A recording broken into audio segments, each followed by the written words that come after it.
जय हिंद साथियों, स्वागत है आप सभी का एक बार फिर से। उम्मीद है दोस्तों आप सभी बेहतरीन होंगे और आप सभी की तैयारी बहुत शानदार चल रही होगी। तो दोस्तों आप सभी लोग एसएससी जीडी का जो तैयारी कर रहे हैं, तो सबसे इंपॉर्टेंट ये पता होना चाहिए कि आपको एग्जाम का लेवल क्या रहने वाला है। क्या एग्जाम सर सरल हो सकता है या कठिन हो सकता है अब की बार। तो मैं आपको कुछ बातें बताऊंगा। सब्जेक्ट वाइज अपन लोग बात करेंगे कि एग्जाम का लेवल क्या होगा, फिर ओवरऑल बात करेंगे कि कैसा होने वाला है। ठीक है, तो देखिए दोस्तों, मैं खुद एसएससी जीडी क्वालिफाई हूँ और मुझे पता है कि इस वक्त जब कम समय रह गया है, मात्र 45 दिन एग्जाम की डेट आ चुकी है, लगभग 44 दिन, आज से 44-43 दिन बने हैं। तो मुझे पता होता है कि मैं एक स्टूडेंट के नाते आपके समझ सकता हूं कि आपको अब किन किन बातों की जरूरत है, तभी मैं उन्हीं बातों पर वीडियो बना रहा हूं। मुझे मालूम है कि अब आपको पता होना चाहिए कि एग्जाम का लेवल कैसा होने वाला है। हालांकि मैंने इस पर पहले भी वीडियो बनाया, लेकिन आज हम लोग बहुत बेहतरीन से इस बात को समझेंगे। ठीक है, चलिए तो शुरुआत करेंगे। सबसे पहले मैं आपको हिंदी के बारे में बात करता हूँ। हिंदी की बात करेंगे। देखो, हिंदी जो है वो एसएससी जीडी की हिंदी जो है वो सबसे सरल आती है, सबसे सरल। तो सबसे सरल आती है। तो इसके अगर मैं लेवल की बात करूँ तो इसका काहे का लेवल, काहे का कुछ मतलब, ये सरल हमेशा ही रहती है। तो इसका लेवल ना बढ़ेगा ना घटेगा, मतलब सरल ही रहेगी। ठीक है, तो इसमें आपको चिंता नहीं करनी है। सिलेबस आपको बस पता होना चाहिए। 8 टॉपिक आते हैं, उम्मीद है आपको पता भी होगा। वही 8 टॉपिक आप पढ़ेंगे, उनका बार बार रिवीजन करेंगे, आप बहुत बेहतरीन से जाएंगे। इसका जो, अगर मैं इसके लेवल की बात करूं तो इसका लेवल जो रहने वाला है वो आपका इजी रहने वाला। इजी मतलब अगर मैं इजी और मॉडरेट और हाई का यहां पर निकालूं, मैं रेशियो बनाऊं, जैसे इजी हो गया, ये आपका मॉडरेट हो गया, ये आपका हाई हो गया। तो ये मॉडरेट का अगर मैं यहाँ पर बनाऊँ, ये देखिए, अगर मैं इसका ड्रॉ बनाऊँ चित्र, तो इसका जो लेवल रहने वाला है वो यहाँ पर रहने वाला है, यहाँ पर। तो यानी कि इजी की तरफ, मॉडरेट टू इजी के बीच में भी इजी की तरफ उसका ज़्यादा झुकाव रहेगा और इजी ही आए। ठीक है, 2 से 3 गद्यांश और वही विलोम शब्द, पर्यायवाची अनेक शब्दों के लिए एक शब्द, प्रतिस्थापन, वाक्यांश शब्द। ठीक है, और मैं आपको अब कल से एक नया वीडियो लेकर आऊंगा। हर टॉपिक के, जैसे हिंदी आएगा तो हिंदी में बताऊंगा किस टॉपिक से कितने प्रश्न आएंगे। जैसे अगर किसी टॉपिक से ज्यादा आ रहे हैं तो उसे आप ज्यादा कवर करें। ठीक है, तो मैं उस पर वीडियो बनाऊंगा, उम्मीद है आप उसे भी जरूर देखेंगे। वो आपके लिए इंपॉर्टेंट भी होगा, क्योंकि चाहे वो रीजनिंग हो चाहे वो मैथ हो। ठीक है, तो हिंदी में समझ गए, इसका लेवल बहुत हाई नहीं जाएगा। अब बात करते हैं रीजनिंग का। देखिए, रीजनिंग की अगर बात की जाए, रीजनिंग का लेवल अपने में बहुत होता है। रीजनिंग कोई ऐसी, रीजनिंग एक सब्जेक्ट है कि आप इसको सोच भी नहीं सकते, ऐसे ऐसे लॉजिक इसमें आते हैं, आपको पता भी होगा।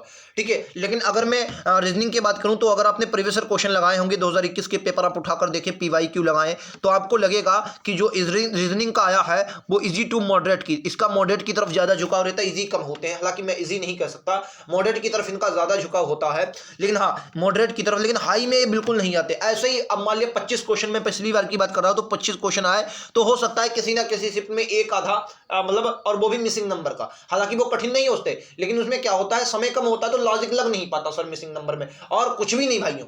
ठीक है, तो आपको जरूरत है अपने दिमाग को फ्रेश करने की। तो रीजनिंग के अगर मैं लेवल की बात करूं तो इसका जो लेवल रहने वाला है मॉडरेट की तरफ ज्यादा रहेगा। और मैं आपको फिर से बता दूं, अगर आपका दोस्तों जो एबीसीडी आती है वर्णमाला, अगर आपके मुंह जबानी रटी हुई है, तो मैं गारंटी लेता हूं कि 110% आप बेहतरीन स्कोर करेंगे, क्योंकि 4 नंबर वहां से आपके क्लियर होंगे। एक क्लासिफिकेशन का उस तरीके का क्वेश्चन आएगा, एक एनालॉजी में आपको ऐसा क्वेश्चन देखने को मिलेगा, और 2 कोडिंग डिकोडिंग में आपको क्वेश्चन देखने को मिलेंगे। तो अगर मैंने क्या बोला, अगर आपकी बुक कंप्लीट है, और अगर मैं गारंटी लेता हूं कि जैसे भी आपको एनालॉजी, कोडिंग डिकोडिंग या कोई भी टॉपिक आए और वो वर्णमाला यानी कि एबीसीडी से संबंधित आए, सटाक से बिना कुछ सोचे समझे आपको बस नंबरिंग करनी है। जैसे ही आपने नंबरिंग की, जान जाओ आपने आधा अपना सिलेबस कंप्लीट किया। जैसे ही नंबरिंग पर पहुंचेंगे, जैसे नंबरिंग करना, तुरंत आप आधे पर पहुंच जाएंगे फटाक से। तो बस क्या करना, सबसे पहले जैसे ही आपको ये मिले तो सबसे पहले आपको क्या करना है, नंबरिंग करना है। ठीक है, नंबरिंग पहले रीडिंग में करेंगे, उसके बाद आपको आंसर देना। ठीक है, तो रीजनिंग में मैंने बात बताई है भाई साहब कि रीजनिंग में जो आपका होने वाला है वो मॉडरेट की तरफ आपका ज्यादा झुकाव रहेगा। क्लियर है, उम्मीद है आप लोग समझ गए होंगे। तो मॉडरेट आपको ज्यादा पढ़ना है, ज्यादा टफ के चक्कर में नहीं पढ़ना है। कल से मैं आपको फिर से बताऊं किस टॉपिक से कितने प्रश्न आने वाले हैं। ठीक है, चलिए आइए उसके बाद करते हैं मैथ की। देखिए, मैथ में इसका लेवल जो लोग लगा लेते हैं उनको कुछ नहीं पता चलेगा मैथ क्या है। पिछली बार की अगर मैं बात करूं, पिछली बार 25 क्वेश्चन आए थे, जिसमें 20 क्वेश्चन हर एक बच्चा, अगर भाई ऐसा नहीं है किसी ने बिल्कुल नहीं पढ़ी तो थोड़ी भाई मैथ हो जाए, अगर थोड़ा भी किसी ने थोड़ा भी मैथ पढ़ी होती तो भी 20 क्वेश्चन आराम से अटेम्प्ट कर सकता था। कठिन जो थे ये 5 क्वेश्चन थे, ये 5 क्वेश्चन टफ आते हैं, ये 5 क्वेश्चन टफ थे भाई साहब। इनमें आपको थोड़ा समझना था बस, और कुछ नहीं, थोड़ा कैसा, थोड़ा समझना था। क्लियर है, बिल्कुल क्लियर होगा। तो इन 20 क्वेश्चनों में अगर मैं बात करता हूं, इन 20 क्वेश्चनों की, तो ये बहुत सरल थे। आप इनको कर सकते थे। तो सर अब की बार मैं गारंटी लेता हूं, अब की बार भाई 20 क्वेश्चन तो आते हैं, यहां से आपको लगभग 15 क्वेश्चन बहुत इजी देखने को मिलेंगे, जिनको आप अगर थोड़ा भी दिमाग लगाएंगे तो कर लेंगे। अगर आपने एक लो लेवल तक की रीजनिंग पढ़ी है तो आप एक 110% स्कोर कर सकते हैं, बशर्ते आपको क्या है, बस क्या है, आपने एक सटीक रणनीति होनी चाहिए। बस फोकस करना है कि समय को ध्यान में रखते हुए आपको अटेम्प्ट करना है, ठीक है। समय को बहुत ध्यान में रखेंगे तो क्या है, अपना ये 15 क्वेश्चन, उसके बाद जो 5 क्वेश्चन है ये आपसे ना हो तो छोड़ देना भाई, माइनस मार्किंग में बिल्कुल लालच में नहीं जाना है, ना हो तो छोड़ देना। और अगर हो जाए, जो मुझे लगता है, उम्मीद है बहुत से बच्चे ऐसे होंगे जो 20 में 20 भी मैथ में करेंगे और करते हैं, खुद किए हैं, मैंने भी, मेरे 23 थे 25 में मेरा, क्योंकि वो एक मेंसुरेशन का भाई मेरा छूट गया था, उसमें मुझे फार्मूला नहीं पता था और एक मेरा गलत हो गया, तो 23 मेरे सही थे, ठीक है 25 में से। तो आप भी कर सकते हैं, अगर बस आपका क्या है, एक इत्मीनान से आप बस क्या है, फोकस करेंगे क्वेश्चनों पर, ठीक है। और मैथ की अगर मैं लेवल की बात करूं तो इसका जो लेवल रहता है, अगर वे फिर से इजी और मॉडरेट का मैं बनाऊं तो इसका भी लेवल जो रहता है वो रीजनिंग का मॉडरेट में आता है, ठीक है। और जो 5 क्वेश्चन वो देखने को मिलेंगे, वो आपको जो देखने को मिलेंगे वो हाई की तरफ नहीं, बल्कि मॉडरेट से निकलकर कुछ आएंगे, मॉडरेट से निकलकर कुछ ऊपर आएंगे, बस यही आपका लेवल रहने वाला है। बात करेंगे 8 टॉपिक मैंने आपको बताए हैं, आपको मिल जाएंगे, टेलीग्राम का लिंक नीचे दिया हुआ है, उस पर जाइए, मैं 8 टॉपिक डाल दूंगा, उन्हीं का रिवीजन कीजिए, बहुत कुछ मिलेगा आपको, ठीक है, बहुत कुछ मिलेगा आपको। मैं फिर से बता दूं, चाल समय दूरी पढ़ना है, काम समय पढ़ना, अनुपात समानुपात पढ़ना, लाभ हानि पढ़नी है, उसके बाद आपका कौन सा आ गया, ये लाभ हानि पढ़नी, लाभ हानि होगी, और चक्रवृद्धि ब्याज, साधारण ब्याज पढ़ने, 2D 3D के एक क्वेश्चन आएंगे, ज्यादा नहीं आएंगे, ठीक है। इन्हीं को बार बार आपको रिवीजन करना, बार बार रिवीजन करना, बार बार रिवीजन करना, बस और कुछ नहीं पढ़ना, ठीक है। और सरलीकरण का एक क्वेश्चन 110% आपके एग्जाम में पक्का है, तो उसे भी आप पढ़ के ही जाएंगे, ठीक है। उम्मीद है आप लोगों को समझ में आ गया होगा। आइए अब बात करते हैं जीएस में। देखो मैंने जीएस नहीं लिखा, बल्कि मैंने स्ट्रैटेजी का करंट अफेयर लिखा है। 20 क्वेश्चन अब की बार आने हैं, जहां से वे 5 स्ट्रैटेजी के में आपको देखने को मिलेंगे, 5 करंट अफेयर के और 10 में सब होंगे। ये बात देख लेना, नोट कर लेना भाई, नोट। अगर 5 आपको स्ट्रैटेजी के और 5 करंट अफेयर के ना मिले तो कह देना 5 110%, और बाकी सबका 1-2 1-2 1-2, किसी का एक भी नहीं होगा, देख लियो। मेरी खुद की बात करूं तो पॉलिटी का एक भी क्वेश्चन नहीं, ज्योग्राफी का एक क्वेश्चन, हिस्ट्री का एक क्वेश्चन था बस, और इकोनॉमिक्स का है 3 क्वेश्चन साइंस के थे बस। साइंस आपके एग्जाम में लगभग 2 क्वेश्चन आपको देखने को मिलेंगे। इस पर मैं वीडियो बनाऊंगा अलग से, जिसमें मैं आपको बताऊं किस टॉपिक को कैसे पढ़ना। अब बात करेंगे दोस्तों करंट अफेयर स्ट्रैटेजी के, तो मैं तो आपसे कहूंगा कि 2021 की करंट अफेयर तो आपको रटी होनी चाहिए, 2021 की कम, 2022 की, क्योंकि 2023 में आपका एग्जाम है, तो 2022 की तो करंट अफेयर आपको पढ़ी ही होनी चाहिए, और 2021 की भी करंट होनी चाहिए। अब आप कहेंगे 2021 की, जी भाई साहब क्यों? क्योंकि 2021 का जो एग्जाम हुआ था उसमें 2018 की करंट उन्होंने स्टैटिक जीके के रूप में पूछ ली। किसमें? स्टैटिक जीके के रूप में पूछ ली। मेरी ना मानो, अगर गलत कर रहा हूं जूते से भाई साहब मारना, क्या है, आप प्रीवियस उठाकर देख लो। मैं तभी मैं मतलब कोई भी बात भाई साहब कहता हूं, मैं पूरे तर्क से कहता हूं, मैं गलत कहता ही नहीं हूं, क्योंकि मेरा तर्क क्या है, प्रीवियस क्वेश्चन, और कुछ है भी नहीं। मेरा यही काम है, मैं प्रीवियस सब देखता हूं तब मैं वीडियो बनाता हूं। मुझे लगा कि आज वीडियो की जरूरत है, मैं लेकर आया, और पहले मैंने प्रीवियस सब देखे तब मैं लेकर आया कि क्या लेवल रहने वाला है।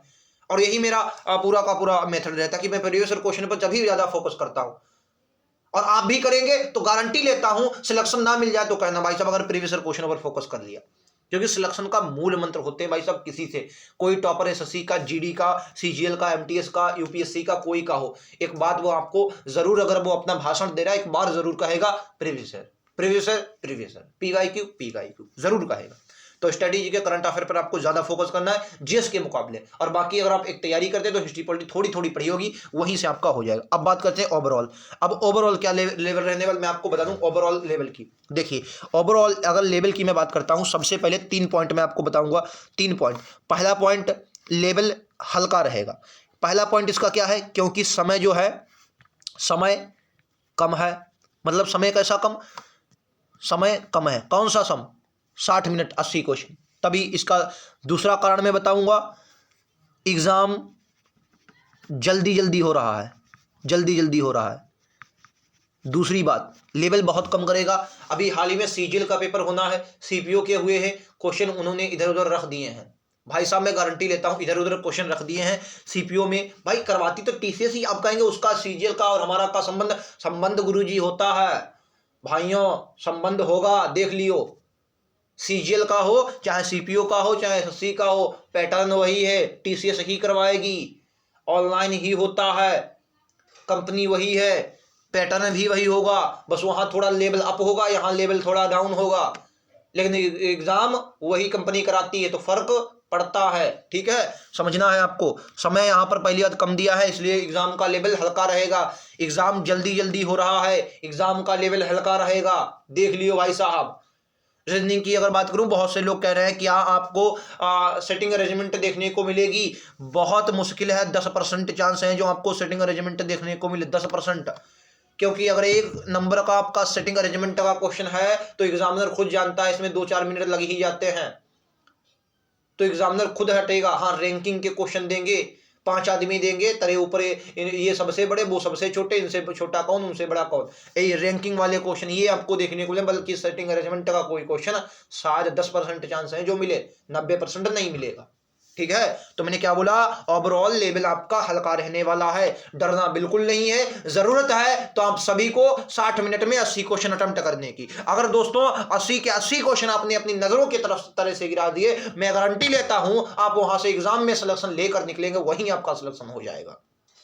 बस क्या है, जरूरत है इन 80 क्वेश्चनों को आपको देखने की। अगर 80 क्वेश्चन पूरे आपने अपने निगाहों से निकाल दिए तो 100% आपका सिलेक्शन होगा। अब ये नहीं कि टिकली ने 7 नेस्ट 7 नेस्ट 7 नेस्ट 7 नेस्ट, तो थोड़ा भाई साहब उनको पढ़ो, देखो क्या कह रहे हैं, और अपने आप में इतना अपने अंदर ऊर्जा कर लो, इतना अपनी एक्यूरेसी इतनी अटेम्प्ट करो, इतना अपने आप को प्रिपेयर कर लो कि 10 मिनट में हिंदी और जीएस दोनों को निपटा दो। अगर आपने 10 मिनट में हिंदी और जीएस को निपटा दिए, बस वहीं से आप सिलेक्शन के आगे निकल जाएंगे, औरों से बहुत आगे निकल जाएंगे। अगर 10 मिनट में आपने हिंदी और जीएस को निपटा दिया तो बहुत औरों से आप आगे होंगे, मैं गारंटी देता हूं। बस 10 मिनट में अगर हिंदी और जीएस आपने निपटा दिया, ठीक है, और निपट जाएगा, बशर्ते आप में स्पीड होनी चाहिए पढ़ने की। और हाँ, एक बात और भी, पढ़ते समय कुछ पॉइंट बहुत याद रखने, ऐसा नहीं पर्यायवाची नहीं है बूझा आपने पर्यायवाची लगा दिया, तो इन बातों का ध्यान रखेंगे। हालांकि जब एग्जाम आएगा इन पर अपन लोग बात करेंगे, जो एक गलतियां होती हैं एक स्टूडेंट से, उस पर भी बात करेंगे। ठीक है, तो उम्मीद है आप सभी को क्लास पसंद आई होगी। देखिए, जो छोटी छोटी बातें होती वही मैं बता सकता हूं, ऐसा नहीं मैं आपके एग्जाम में नहीं बैठा हूं कि ऐसा एग्जाम आएगा, लेकिन हाँ बहुत कुछ आपका क्लियर कर चुका हूं। ठीक है, और आज से कल से टॉपिक शुरू होगा कि किस टॉपिक से कितने प्रश्न आते हैं, इस पर हम लोग बात करेंगे, क्योंकि मुझे लगता है कि इस टॉपिक की आपको बहुत जरूरत है, तो इस पर हम लोग बात करेंगे। उम्मीद है आप सभी को क्लास पसंद आएगी, क्लास को पूरा देखा होगा। मिलते हैं अगले वीडियो में, आज के लिए इतना ही। थैंक यू दोस्तों, जय हिंद, जय भारत।